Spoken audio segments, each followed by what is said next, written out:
Routine by Adrienn Baczur. 5 in the morning he wakes. At 6 he flips the sign on the door, and by 7 the small shop becomes a crowded space.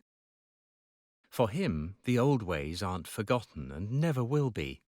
For them it is a different story. He greets Mrs. Maple at the till with a nod, and blocks out her ramblings of the latest news headlines shown on her social media accounts. Media has only grown in the past decades, taking over all forms of the old ways like newspapers and magazines. They said it was to create a more environmentally friendly world, yet anyone with eyes could see it was to increase the flow of money for the creators. He would call them capitalists. Then again, that is a forbidden phrase in their new world. After Mrs. Maple comes the group of glarers.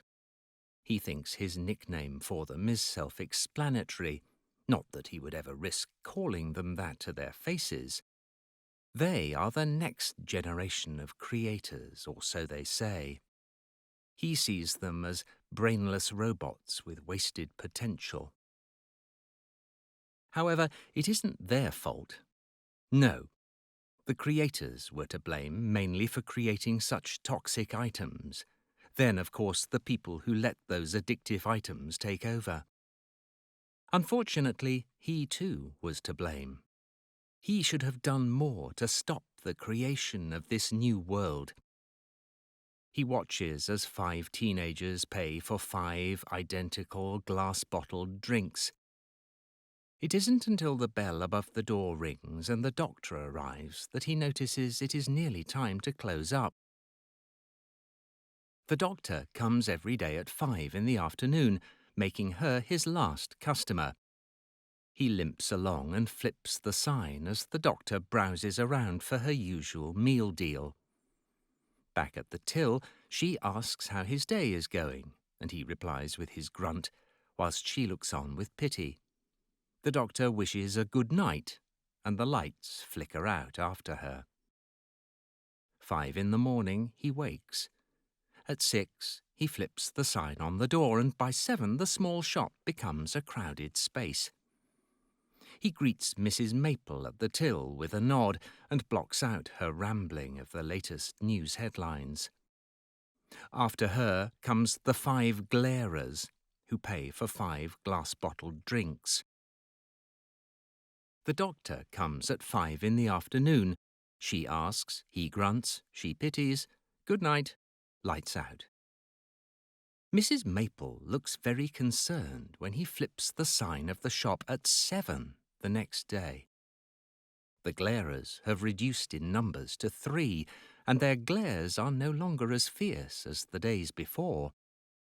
The shop does not become crowded, but the doctor arrives on time at 5 all the same. She tells him cautiously that word has spread in town, and he should not sleep in again if he knows what is good for him. For once, she pities without asking how he is and leaves without her usual good-night wish. He knows he committed an offence before the letter from the creators arrives at 8 p.m. He pays the fine for breaking the routine at the tech base in town. It used to be a beautiful 5-floor library with literature diverse in age and of a variety of genres. Now the 5 floors are filled with rows and columns of computers for the needy ones like him who still believe in the old ways and refuse to waste money on such modern devices. Well, no, that is not entirely true. He too bought a computer once. 5 in the morning he wakes. At 6 he flips the sign on the door, and by 7 the small shop becomes a crowded space. He greets Mrs. Maple at the till with a nod and blocks out her rambling of the latest news headlines. After her comes the 5 glarers, who pay for 5 glass-bottled drinks.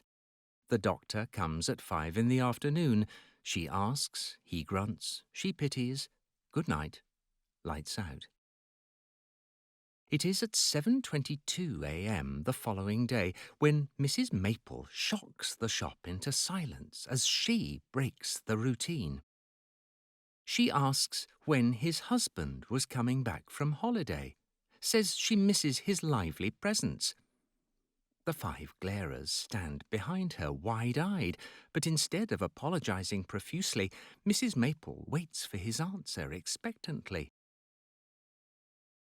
He does not know what to say, how to reply to such a question after months of conforming to the routine and pushing away his memories of what once was. After minutes of unscheduled silence, her gaze turns sympathetic and she quietly questions if they parted ways. He nods automatically and scans her items. A holiday, that's a new one. He always wondered when someone would question his lover's missing presence, but after months of silence, he believed they'd forgotten him. Not that he was easy to forget. He flips the sign to closed at 4:30 in the afternoon that very same day. He knows another letter with a fine will be issued, but he cares not. Despite the sign, the doctor walks in at 5 as if nothing is amiss. He readily waits for her approach at the till. You did not inform me that the creators refused to acknowledge my husband's passing. The doctor looks up at him, frightened by his tone. Was it because of his sexuality or because his demise happened by his hand? She shakes her head apologetically. He should not have been surprised, looking back. Even in the new glammed-up world, not everything can be perfect. Good night. Lights out.